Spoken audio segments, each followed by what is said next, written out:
Perfect, excellent. So thank you very much again to GBBC for providing this fabulous space and finding amazing speakers.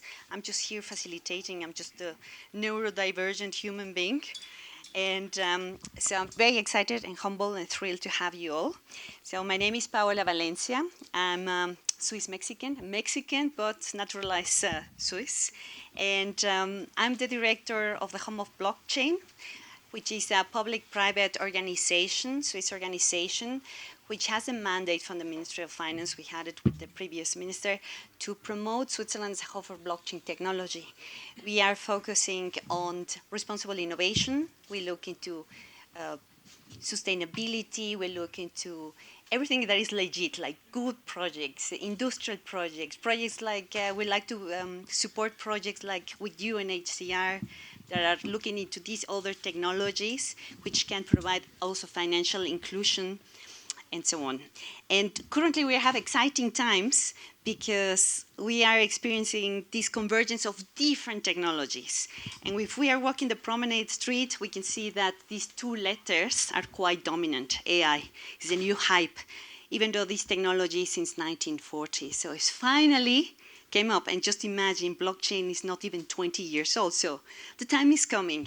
But there's something I need to tell you. For everybody that is developing blockchain projects, you need to move faster and stop inventing words. I have been designing machine learning models since 6 years ago, and it was very easy for me to understand artificial intelligence. When I jumped into the blockchain, I had to get basically a dictionary to understand what you were talking about. Now I understand, but I mean, it will be easier, and it needs to be seamless. The theme for this year annual meeting of the World Economic Forum is building trust. And I think all of us in the blockchain, we know that the idea of the blockchain is trust. Correctly? Yes. So other words that I would like to mention before we start on the discussion is humans don't like change, yet change is the new normal. And generative AI is showing us that we really, really need to move. And I'm saying, we can have lots of solutions with the convergence of AI, but if we don't move as blockchain sector, we will lose the train. So, but we will talk about more this. Artificial intelligence is bringing us intellectual wings, which is, we can reach new heights on development, yet we need to remember that there's this Greek story about Icarus. And maybe if we lose the ground, we might get close to the sun and we might burn. So don't fly there, just keep it real. And when we had this emergence of the ChatGPT, we had this commotion between this is the end of humanity, this is going to solve all our problems. So I would like to know who thinks that this is bringing the end of humanity. Raise your hands. Okay, we have one. Very good, very brave. I like that. We have to change your mind at the panel today. Oh, there we go. I need an autograph, a picture. And who thinks that it brings solutions? I'm on that side as well.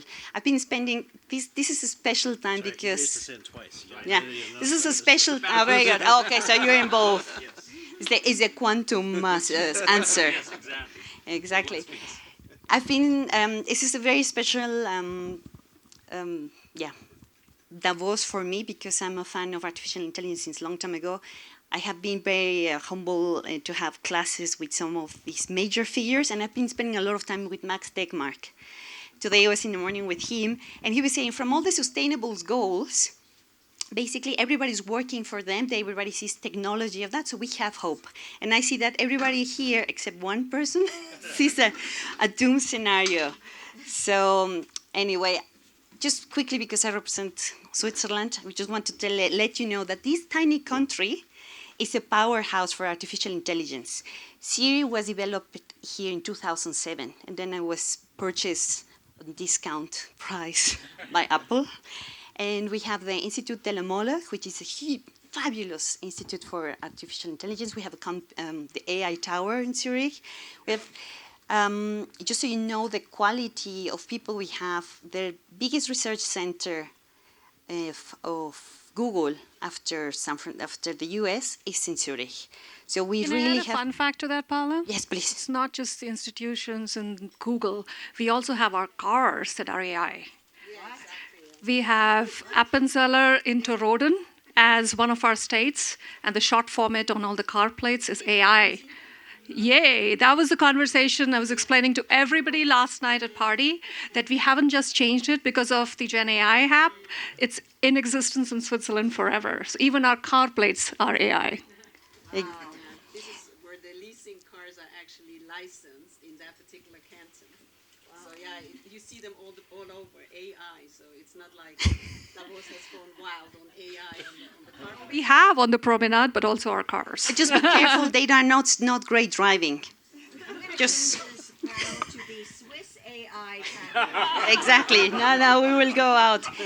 Anyway, so going back, so the current state of AI, we have the lack of trust across ecosystems, the data reconciliation issues, and no process automations across entities. But what brings, I know what blockchain brings, but I'm not going to tell it. We have experts here.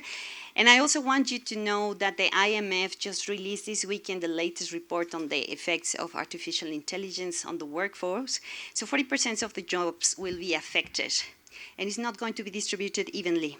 The interesting thing is that for the first time, it's not going to be the low jobs. This is going to be the high skill jobs. So artificial intelligence, generative AI, and so on, will affect 26% of low-income countries, 40% of emerging markets, 60% of countries like the US. And from those 60%, 50% will be encased. The other ones might be automated. So there will be some issues of inequality. So we need to think, what are we going to do? Because some people is thinking about building the future. We are living in the future. It's just not evenly distributed. So again, it's about moving. So, but anyway, so enough with me. I would like to hear a little bit. I will let my fabulous panel to introduce themselves briefly, like elevator speech. So, a little bit where you work and what makes you special. What do you see? David is going to take a full hour on that. I will cut you. Super fast. So Dave Treat, Accenture, and I'm proud to be part of GBBC. I lead a team that brings together the combinations of spatial computing, Web3, blockchain, and Gen AI, AI and Gen AI, to create new realities for, and then insert whatever you like. Hi, my name is Tanvi Singh, 10 plus years of career in Swiss banking, fortunately leading both AI and blockchain. So while the world moved away to AI, I decided to get back to blockchain because every year you see a new hype here at Davos, and that carries on the madness for the rest of the year. Not saying AI is mad, but AI has been here forever. It's just that the common humans like you and I are now interfacing and see what the art of the possible is. But in the industries as big as us in the financials, we have been using it for over 20 years. So nothing new about what you're seeing now. It's just more all around. It's coming to the retail, what has been just a privilege of the enterprise. Thank you, John Davos. Again, a proud member of the GBBC. Previously, I was a co-founder of the Interwork Alliance with Paul, Dave, a few other people here, Sandra. More recently, I am the co-founder of an AI startup based in Seattle. We are seed funded. I guess my claim to fame here, Paula, would be about 30 years ago, long before AI was cool. I did do my PhD work when nobody cared about AI. So for me, this is kind of going back, unfinished business, I'll say. Grüezi miteinander. Mein Name ist Colin Gounden. Ich bin der CEO von Via Science und ich freue mich, Sie kennenzulernen. Whoa. So ends the end of my Swiss German knowledge. Very good. I'm Colin Gounden, CEO of Via. My background is a little over 30 years in technology. I started with IBM. I had 2 successful tech startups, one in the 1990s and one more recently. In between, I was a partner and elected board member at a private equity fund with $2 billion under management in the United States. and had the opportunity more recently to co-found VIA. VIA is, we have a strong mission focus, so our mission is to create cleaner, safer, more equitable communities, and doing that through data and AI. As part of that mission, you'll notice blockchain was not part of that originally. The thing that we found very early on is that it didn't matter how good your AI is or how powerful your mathematics was if you couldn't get access to the data.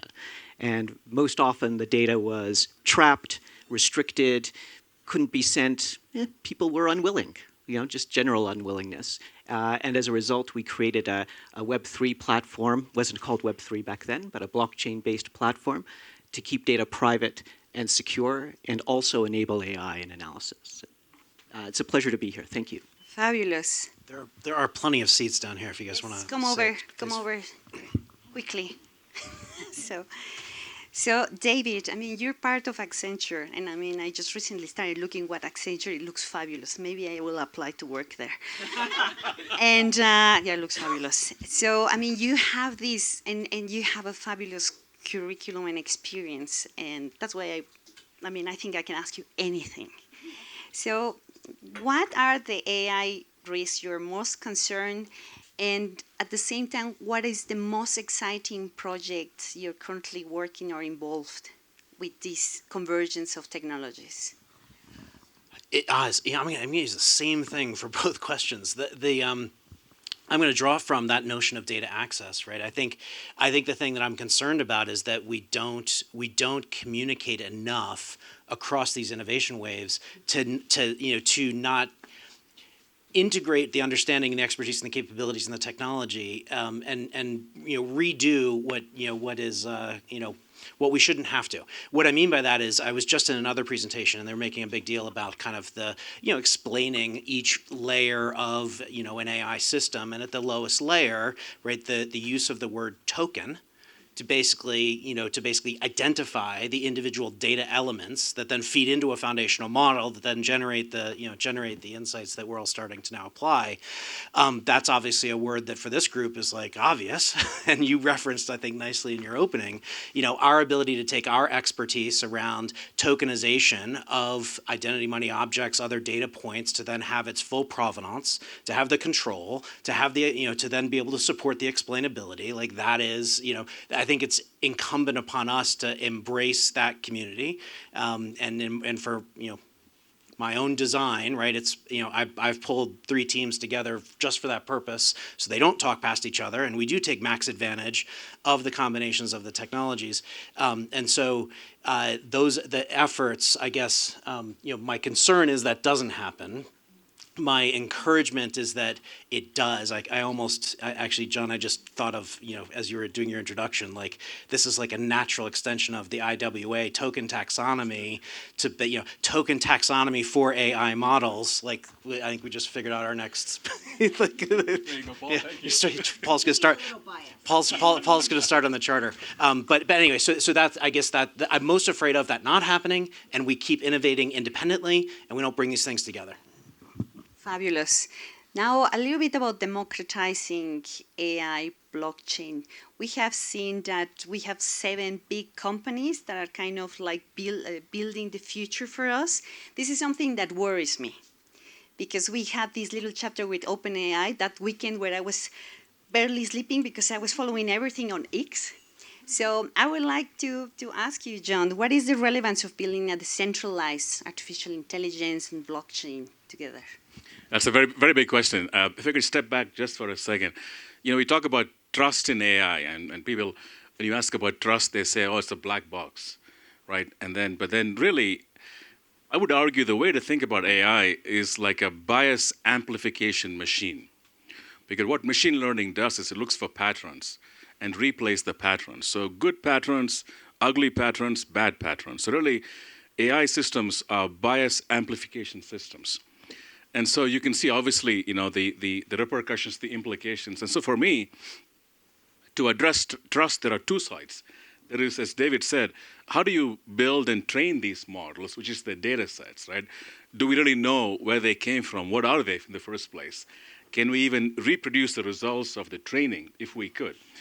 And then on the other side, we forget the other side, which is how many people have used ChatGPT here? 100%. Well, everybody, right? So you use prompts to talk to ChatGPT. Well, prompts are IP because you're basically discussing, elaborating, brainstorming with ChatGPT. It's IP. And also, we forget that these prompts need to be preserved, right, for legal reasons and certainly for all kinds of reasons there. So for me, you talk about centralized systems designing AI. I mean, this is the worst case scenario, right? We're going to be beholden to models that we have no clue what they were built on. And on the other side, we have no ability to sort of verify, to validate. So I believe that could be the worst of all outcomes. I mean, obviously I'm biased here, right? But to see a future where we have centralized models, companies running these, I think would be a very sad outcome. Absolutely. And I was impressed to see how many people had used ChatGPT. I mean, it's more than a year. But, okay, it was all basically the whole room. Who's paying for ChatGPT? Oh, so it's not even half of it. So then here we have already some type of inequality. Let's remember that not all the world is connected. So we already have a problem there. And then the next one, even though that, look at us. We are in Davos, in Switzerland, not the cheapest country in the world. So some of you, a very small portion, is paying for ChatGPT, and the other ones we are using, well, I changed to Bard, it's much better. And you can see the sources. So basically, we have now also an inequality between the quality of information you're getting and the quality of that we are getting. And let's remember, many times they say, oh, the bias comes from the algorithm and so on. And something that I liked of the blockchain is that you can have the algorithm and a blockchain, and you can find who is the parents, who was the mom, the dad of this algorithm.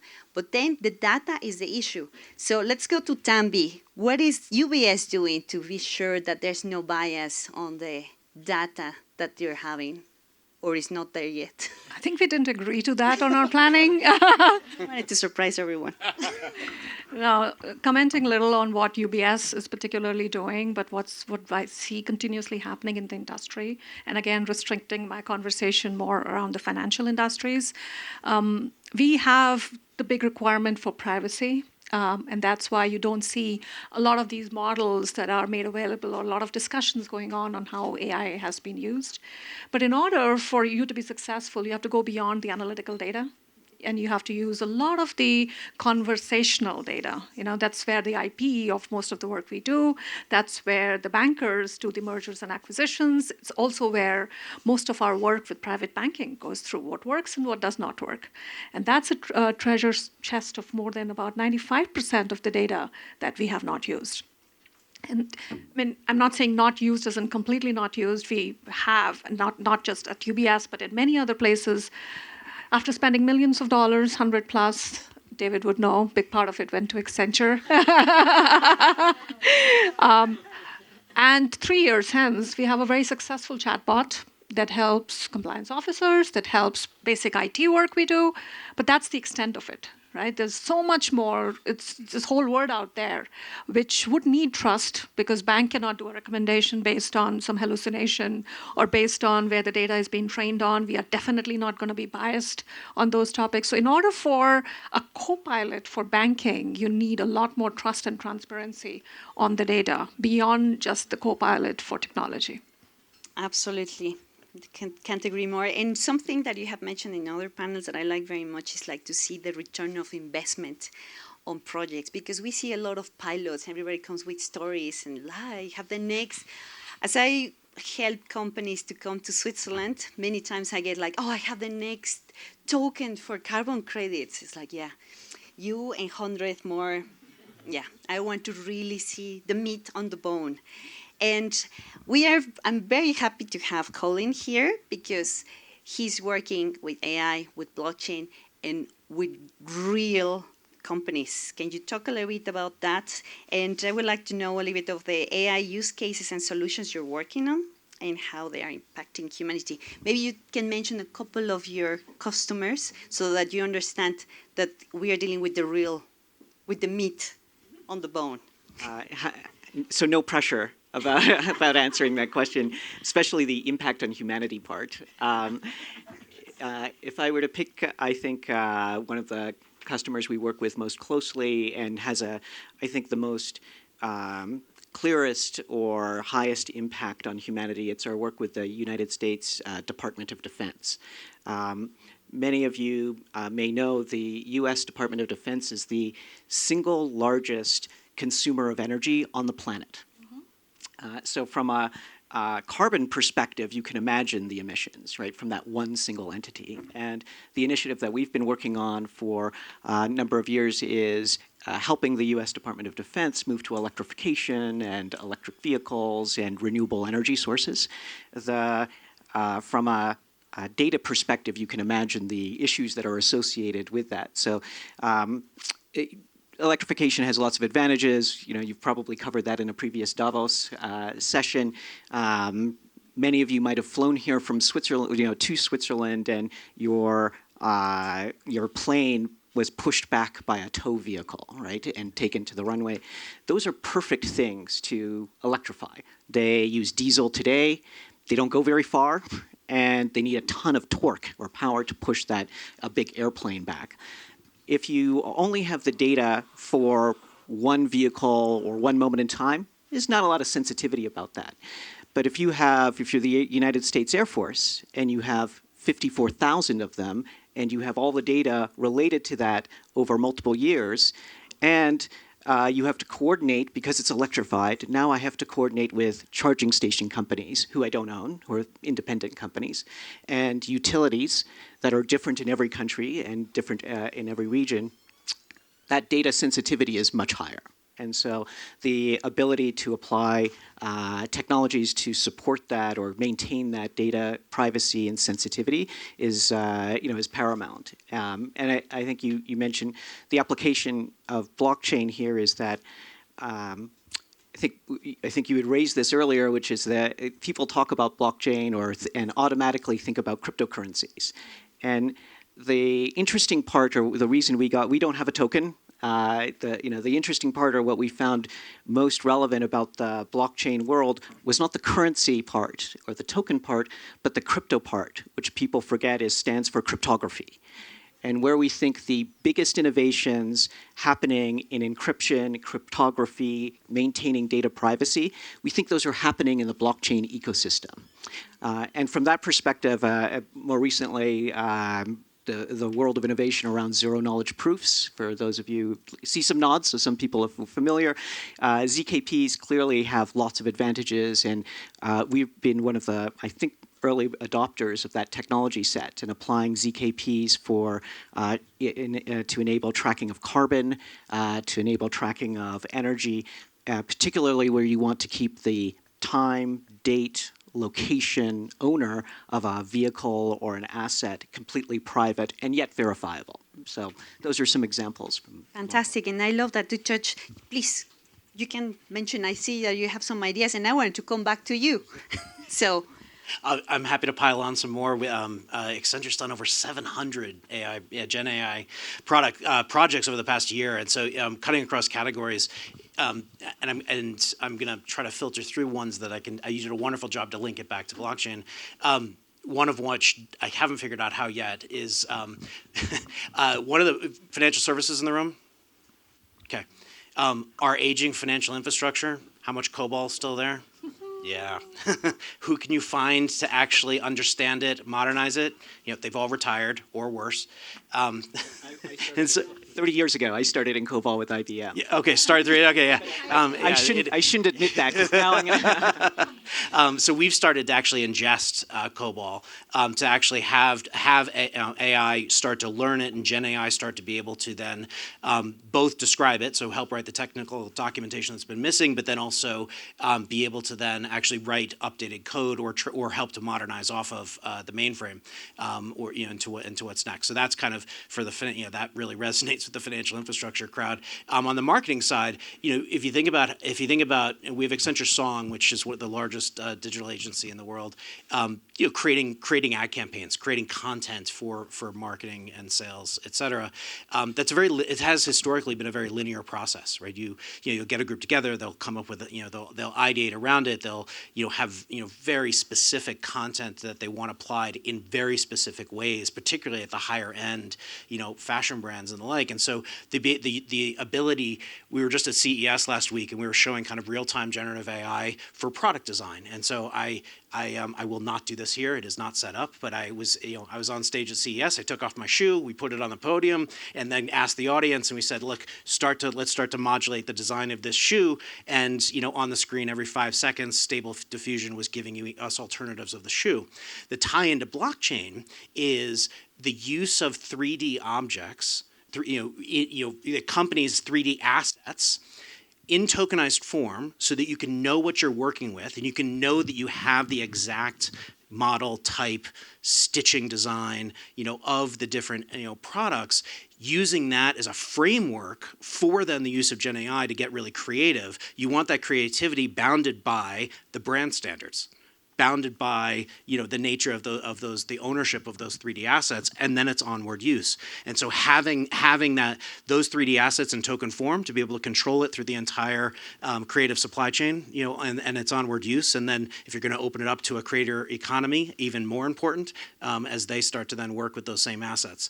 And so it's really starting to transform everything from giving call center modernization to give better advice, to understand what to say next and to whom, and it really is cutting across many industries. But there are really spectacular examples that I think we all need to do a better job, or we need to do it. We need to start the work to identify where that link to tokenization and our transparency, governance, provenance capabilities around blockchain can apply. We need to be open about that and really sharing those examples and build on them. John, do you want to? I think you also can bring something into this conversation. Yeah, I was going to say, I don't think we have to look far to find the convergence. I believe it is an intrinsic convergence. In some ways, your point about AI being the 1940s, you said something like that? Started, the first studies were in the 1940s, end of the 1940s. So I see it sort of a little bit differently. I think the maturity of blockchain, where we are right now, is actually perfectly set up to be able to power AI. Imagine 5 years ago, 10 years ago, we would not have had the infrastructure to be able to enable trustworthy AI. So I see the timing actually very well done. And to me, this goes well beyond. Again, I don't see a future for trustworthy AI without decentralized technical and economic capabilities. Fabulous. I definitely touched the point. Tanvi, yes. So we talked a lot about our current challenges and how we can solve, and things that are super obvious to people in technology, of how the two technologies intervene with each other. The thing that I care a lot about, and that's not a UBS statement, so please, nobody, it's not UBS. It's something that you feel very passionately about, having spent a big part of your career trying to work on data and AI and also onto blockchain, is this advent of agents, which is fascinating. What we get to do with ChatGPT, it's an agent. So I foresee in the next 3 to 5 years, also Sam Altman agreed to that yesterday at Bloomberg, there are going to be so many agents coming in, and each of the businesses would either have one or multiple agents that consumers who would have their own assistants they trust are going to interact with. So what in effect are we creating is this new ecosystem of agent talking to agents, agent learning from other agents, and creating the best possible solutions for you. So going forward, I foresee also in the next year, we would not be booking our own flights. We would not be doing some of the basic things of groceries and shopping. AI assistants are going to help us do that. And in that context, we are going to be sharing a huge amount of personal data with these AI agents.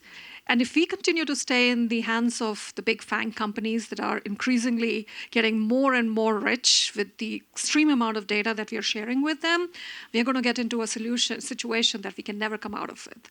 So over the years, also, as was mentioned, the old COBOL systems in finance, moving on to the new rails and then moving them onto blockchain. We've spent a lot of time trying to integrate the old finance infrastructure over to the new blockchain infrastructure. my view of the world is let's focus on the new infrastructure that is anyway being built, AI talking to the AI agents, and let's orchestrate it on the blockchain, because this would give you the trust and transparency. This would give you the incentives if you're sharing your data. It would give you the permission possibility of what you share and what you do not share with the respective business. And more importantly, that is decentralized. The data is not going to be in the hands of any of the big upcoming trillion-dollar economies. I couldn't agree more. I think it's a super important point, and I apologize. I've been a broken record about this week, but the business model change that can arise from what we can do, right? This group can do. If we're able to amass the tokenized version of our identity, money, and objects in our own wallet infrastructure, or call it a data vault, there's multiple names, and we do have to get better on language. But if we're amassing that and holding it, and we're in control of it, we're managing it, Tanvi's point then of our AI agent living within that our own firewall, only interacting with our own data, and then interacting with Nordstrom's agent or the DMVs or the state departments, whatever, that the protection that can come from that is fantastic, right? If we do this right, but the other side of it too is it then will change that business model so that we will not be as much at the mercy of the 6-point font in the terms and conditions of the supply of the companies and that we need to get service from. Instead, we can turn it all around and say, if I want great service from you, from you as a brand, I'm going to allow you to actually embed your agent into my wallet to read from that data, or interact with my agent under the control framework there of my own control of that data. And that, I think that's wildly powerful. It means that the winning digital business going forward is not going to be the one that can harvest the most data from anywhere it can find it. It's going to be the one that earns that direct, trusted access to the data that I'm holding. And when they make me mad, I will kick them out of my wallet and sever the relationship, and they've never had the data. Exactly, 100%. And what David is trying to explain is it's not going to be in the future. I mean, last week at Vegas, they unleashed the new operating system of Rabbit R1. I don't know how many of you caught up with that news, but that's the most exciting thing ever, at least for me, who have a big difficulty of matching the name and the people and not really knowing what to talk to them about in big events. That's a little device they have launched. I think they're trying to compete with the Apples. And that helps you analyze who that person is, if it's part of your LinkedIn, it's part of your network, and what they have been engaged in simple summary. So you can go ahead and talk. I mean, imagine how amazing it is to have this in Davos or any of the big conferences. So the language action models, which is primarily the agents, is here as of last week. It's a matter of how quickly we can align on what the governance of this is going to be, and hopefully, possibly bring it in a decentralized blockchain ecosystem. John. Yes, just want to make a quick comment. To your point, tell me earlier, the models are getting smaller and smaller, and the chips are getting better and better. So you can actually run these models, many of them, on your Mac if you wanted to. So another reason why we don't have to be beholden to the big hardware and the big centralized players. You could actually run on your own personal machine if you wanted to. Absolutely, and I just and you've stuck those tokens in a secure enclave on that machine, and you are really in control. Yeah, I've been talking with people from NVIDIA, and we have said when we had these P-doom scenarios when people was really scared, we have this. They were saying, well, we don't have enough GPUs. But it is also changing. Colin is not using necessarily GPUs for your amazing activities. Maybe you mentioned a little bit so that we see that it's not always necessary to have a GPU. That's 100% correct. For some of our customers, like the Department of Defense, there are many places where the data is so secure they don't have GPUs running. It's not just any GPUs. You need specialized GPU. You can't just run ChatGPT anywhere, right? Or if you think about places like a submarine, right? They're very, very constrained. So, and they have so you have memory constraints, you have chip constraints, and you have data privacy constraints too. So we actually use only open source models. We think to Tanvi's point about how fast this world is changing, next week there's going to be a better model, and the week after that an even better, and the week after that. So tying yourself to one model doesn't make a lot of sense. 2024, it's all about models. It's all about new models. So the last thing I'd say is just on that point is, if you're doing that, then cybersecurity genuinely matters. And people talk about blockchain being secure. Well, blockchain is just lines of code. It's software. And anything that's software has cybersecurity issues. And one of the reasons we like working with Department of Defense is that they have very strict and clear guidelines around cybersecurity. And for us, for example, we have to maintain our code gets checked every hour of every day. So 24/7, we have a check of our code. And if there's an issue, we have 12 hours to fix it. Otherwise, we're turned off. So there's a high demand. Those are real world situations in that. Amazing. I want to go into cybersecurity and quantum, but I mean, this theme, I mean, it needs a lot of time. Do we have time for one question? Okay, one question. Who has one question? One. Who's going to? Nobody has a question? Really? Well, just very quickly, what do you see in the next 6 months as a priority between AI and blockchain? 6 months already long, but anybody? A priority? Let's go down the line. Yeah. You want to just start?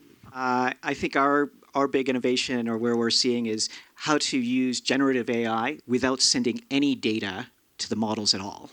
And that we think is that's where we see the future. And we have implementations around that. So. That's awesome. I think we're going to see some major issues with the so-called open source models. And for a good reason. I think it will open up discussion and debate around the need for truly open models. I feel like the next 6 months, the biggest topic on everybody's lips would be bring your own AI and what to do with it.